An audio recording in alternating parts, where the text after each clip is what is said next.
Hey everybody, welcome to my kitchen. I am going to do a Cajun pumpkin soup today. I have all these pumpkins that I grew and I thought it would be time to use them. So let's get started. All right, the first thing that we do is we're gonna cut open this pumpkin. We're gonna be very careful. And then, of course, we're gonna scoop out the seeds. If you want, save these seeds for later. You can roast them, you can use them as a garnish for the soup. But yeah, they're definitely edible.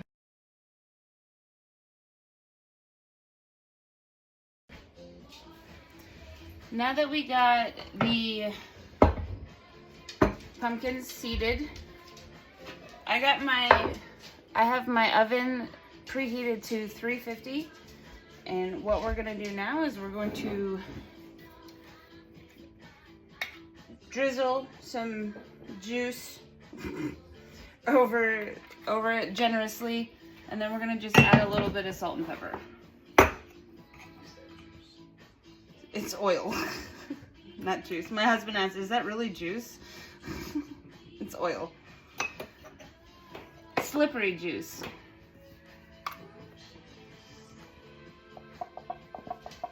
Alright, we're gonna smear that all the way around. You wanna get the flesh, you wanna get the skin.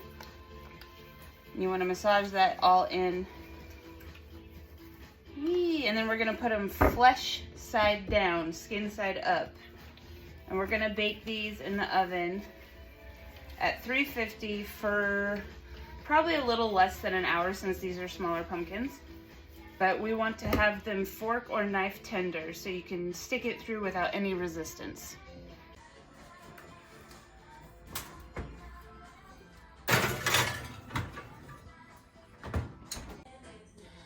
Right now, while that pumpkin is cooking, is a great time to get your spice mix together. And for the Cajun spice mix, we have 3 tablespoons paprika, 2 tablespoons kosher salt, 2 tablespoons garlic powder, 1 tablespoon black pepper, 1 tablespoon white pepper. I do not have white pepper on hand right now, so I'm going to omit that. 1 tablespoon onion powder, oregano, cayenne, and thyme. So I got all those right here. We're gonna get them in the bowl.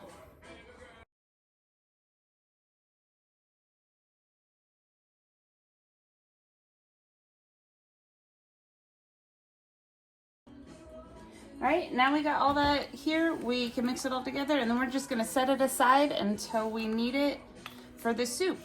I will see you once the pumpkin is done cooking. See you in a bit.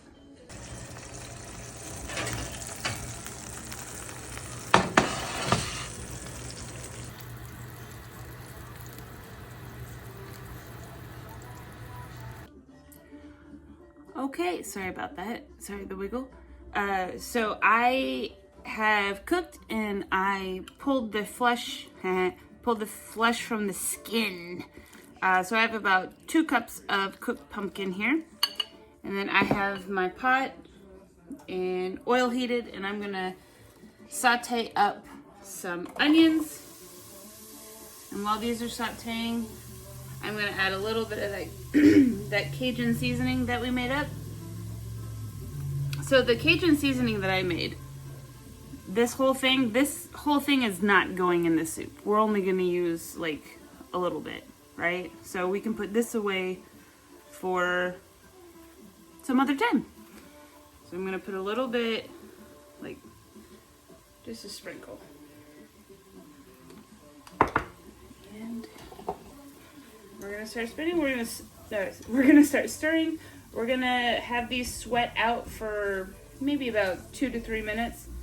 And then we're gonna add our garlic. And from there, we'll see what happens. One thing that I wanted to point out with the skins from the pumpkins, what I'm going to do is I'm going to cut these up into strips.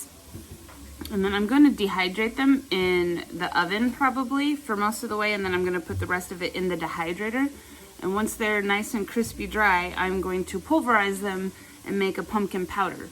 So it'll be a seasoning, flavor, vitamin powder mix that you can put into soups, stews, salad dressings, any of the stuff. So that's a great way to utilize more of the pumpkin instead of just throwing it away. There we go, that's a better angle. So we're still sweating these onions out. We're looking for a little bit of translucency. Translucency? I don't know. We're looking for it to be a little bit translucent. Sorry, I gotta still working on that. Once these get a little bit translucent, we're going to add the garlic, and then we're going to add the pumpkin, the broth, and we got coconut milk. So stay tuned. I forgot to add that, I forgot to tell you that I added a little bit of, the recipe calls for sage, but I only had my homegrown pineapple sage to add, so I added that to this spice mix as well. So don't forget your sage for the pumpkin. From here, we're gonna add some garlic. It says 3 cloves, but you know how it is with garlic. It's never just what the recipe says. It's always more. So, in full disclosure, I used about a whole head. And then we're going to add our pumpkin.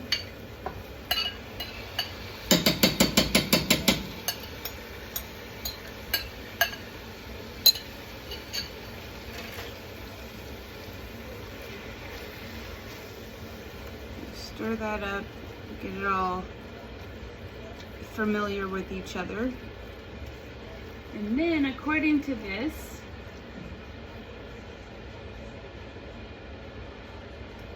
a little bit more of the seasoning.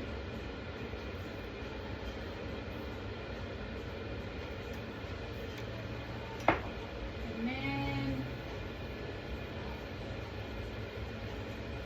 we're gonna get this all married together, and then we're gonna add our coconut milk and our stock. So for stock, I didn't have any homemade today, so I just did some better than bouillon and shook it up in a jar. So we got broth, and then I have 2 cups of coconut milk here. So let's get this going, all nice and simmered together. Then we're gonna add the liquids, we're gonna simmer it for a while, and then we're gonna break out the immersion blender. And we're gonna make it a nice creamy soup. Be right back. Alright, we have, this is all nice and nicely married together and getting to know each other in the nice love pot here. So what we're gonna do is we're gonna add our coconut oil, our coconut milk. And then from there, stir it a little bit more, let that get married together, and then from here we'll add the stock. So it only calls for 3 cups of stock. I made about 4.5 cups of stock just in case. If you want it thinner, add more stock. If you want it thicker, add less stock. So, you know, you are the goddess of your own soup. Alright, we got this all heated up, and now we're going to slowly add this broth. We gotta shake it up so we can get all the flavor.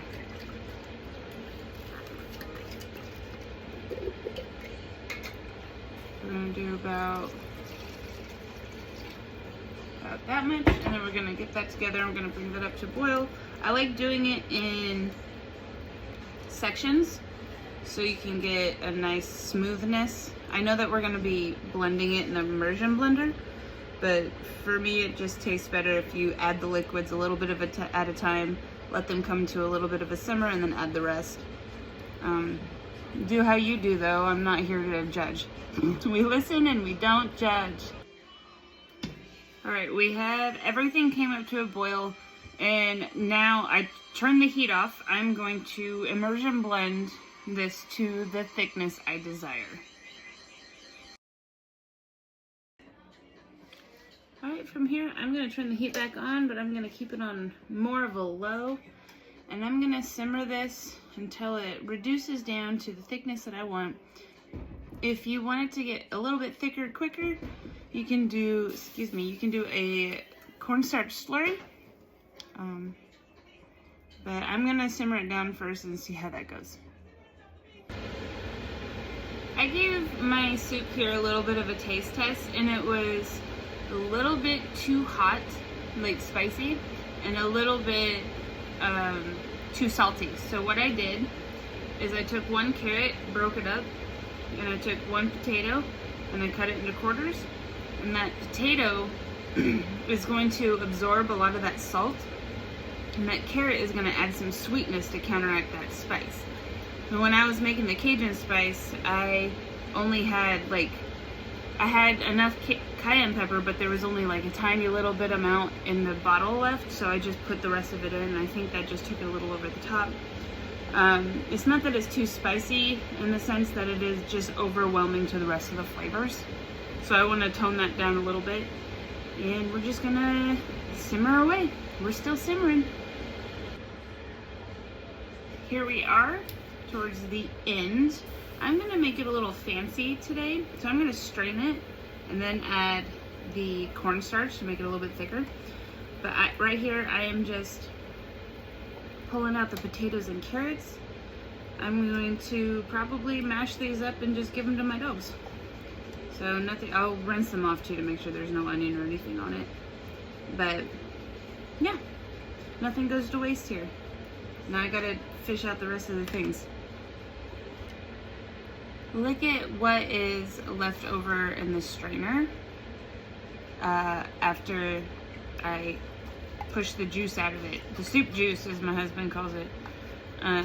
So this is all the extra stuff. I'm gonna just dispose of it in my loamy, my countertop composter. Or if you have chickens, they would love this.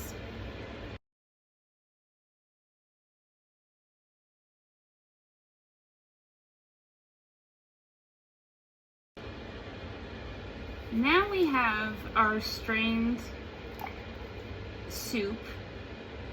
You see that it's kind of still a pale yellow color. I'm gonna add a little bit of turmeric to help with some of that color, and that's also going to add a very nice anti-inflammation compound to the soup.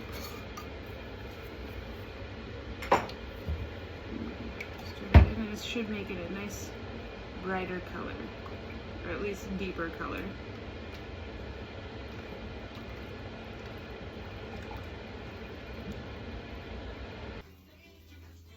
My soup is now simmering, and I'm deciding to put a little cornstarch slurry into it because I want it to be a little bit thicker than what it is, and I don't want to reduce it anymore. So we're just going to put that in, and it'll thicken up very quickly. I can already feel it starting to thicken up. And then I'm going to plate it.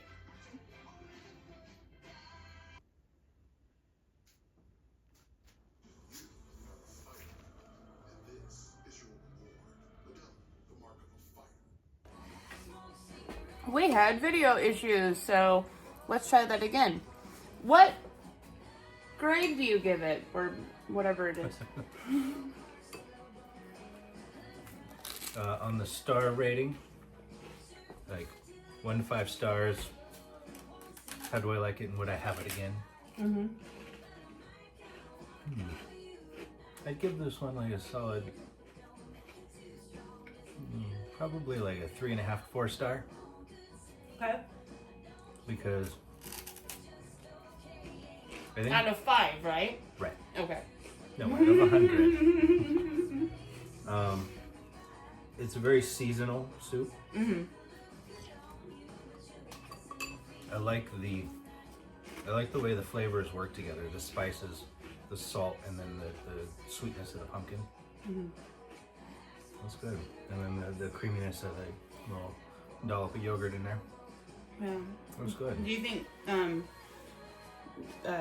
I sieved it all out to make it smooth? Do you think that helped? It's very smooth. It is nice too. This is a soup like that you just would power down a couple of bowls of it. Just drink it in a mug. Right, like in a hot mug. Definitely a wintertime soup. because the spices are warming as well as the hot soup. Yeah, and that Cajun mix definitely gives you that. Yeah, I can definitely feel it clearing me out. Good, good. I can breathe a little better. He's had a lot of sinus issues the last couple weeks, so this is good. Yeah. It's good spice. It's not overpowering though. And I would even fair to say like a sweet hot sauce. Like that mango habanero? Like that mango habanero, the sweet habanero, something like that would really just bring it up. Accelerate that heat a little bit. Yeah. Good job. All right, thank you very much. It's very good soup. I'm gonna power this bowl Give down. me a kiss first. Okay. Love you. Thank you. There it is, 3.5 to 4 stars. You can try it too. All right, I hope you guys enjoyed your time with me to make this soup. Excuse me, I have the hiccups now because the soup is so good. I inhaled it. But this was really fun for me. I'm going to jar some up and take some to a neighbor. But this is also really good for freezing, or you can put it in the fridge. It should probably last like a week or so. So it's great for a quick meal prep. You can have it, make it on a Sunday and eat it throughout the week or something. Other than that, I hope you guys enjoyed. Don't forget to like and subscribe, all those things. And I'll see you soon.